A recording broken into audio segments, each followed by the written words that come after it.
রাজধানীর ইসলামবাগের যে আগুন, সেই আগুনের ধোঁয়া কিছুটা স্তিমিত হয়েছে, তবে এখনও কাজ করছে ফায়ার সার্ভিসের 9টি ইউনিট। এবং আমরা দেখছি যে ধোঁয়ার কুণ্ডলী এতক্ষণ পর্যন্ত আমরা দেখেছি, সেই ধোঁয়ার কুণ্ডলী কিছুটা কমে গিয়েছে। এবং আমরা এই মুহূর্তে দেখছি যে স্থানে মূলত অগ্নিকাণ্ডের ঘটনাটি ঘটে, সেই স্থানে বাংলাদেশ বর্ডার গার্ড বাংলাদেশ অর্থাৎ বিজিবি, বাংলাদেশ সেনাবাহিনী এবং ফায়ার সার্ভিসের যারা রয়েছেন তারা কাজ করছেন।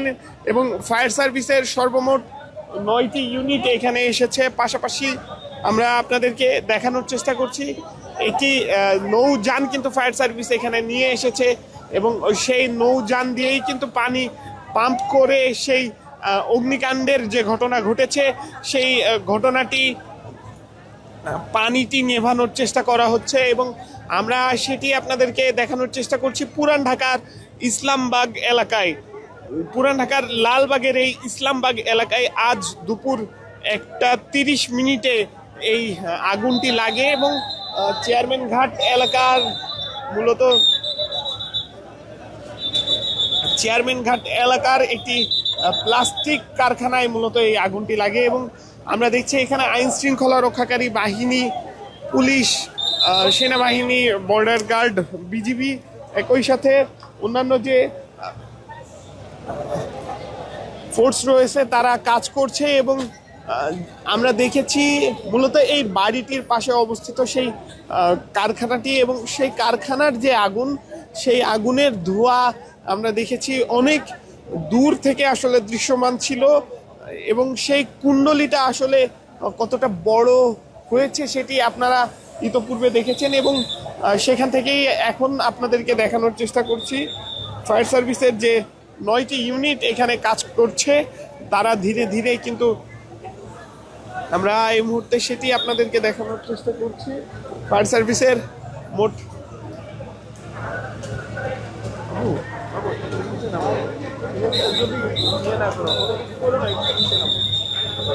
এই এই সাকিব, এই সাকিব, এই সাকিব ভাই, দাদা। এবং আমরা দেখছি এই মুহূর্তে কিন্তু যারা এখানকার স্থানীয় যারা রয়েছেন, উৎসুক জনতা, বিশেষ করে যাদের ভিড় আমরা শুরু থেকেই লক্ষ্য করছি, তাদেরকে কিন্তু এই জায়গা থেকে আসলে সরিয়ে দেওয়ার চেষ্টা করছে আইন শৃঙ্খলা রক্ষাকারী বাহিনী। এবং সেই যে নৌযান, সেই নৌযান থেকে যেভাবে আসলে কাজ চলমান সেটি আপনাদেরকে দেখানোর চেষ্টা করছি। ফায়ার সার্ভিসের একটি ইউনিট কিন্তু একটি নৌযান থেকে আসলে পানি পাম্প করে এই অগ্নিকাণ্ডের যে স্থান, সেই স্থানে পাঠানোর চেষ্টা করছে। এবং আমরা এই মুহূর্তে দেখছি বুড়িগঙ্গা থেকে, মূলত বুড়িগঙ্গা নদী থেকে সেই পানিটি আনার চেষ্টা করছে। এবং সেই যে অগ্নিকাণ্ডের যে ভবন, সেই ভবনের পাশে কুণ্ডলী কিছুটা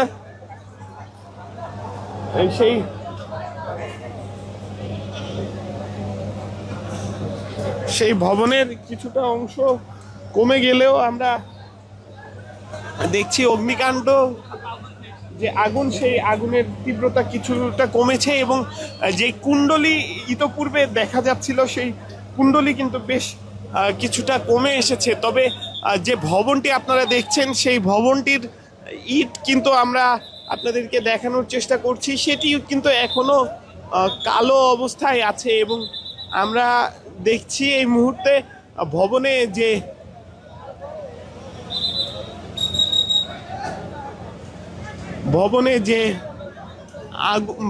যে আগুন লাগার যে ঘটনা, সেই আগুন লাগার ঘটনায় ভবনের যে ইটগুলো, সেই ইটগুলো কিন্তু আমরা দেখেছি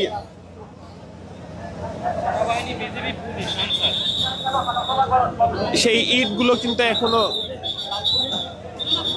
কালো অবস্থায় রয়েছে। এবং আমরা দেখছি এই মুহূর্তে বিজিবি এবং অন্যান্য বিজিবি সহ, সেনাবাহিনী সহ, পুলিশ সহ অন্যান্য যে আইন শৃঙ্খলা রক্ষাকারী বাহিনী সহ যারা রয়েছে, তারা কিন্তু এই মুহূর্তে কর্মরত রয়েছে। এবং ফায়ার সার্ভিসের সর্বমোট 9টি ইউনিট কিন্তু কাজ করছে মূলত এই আগুন নেভানোর জন্য।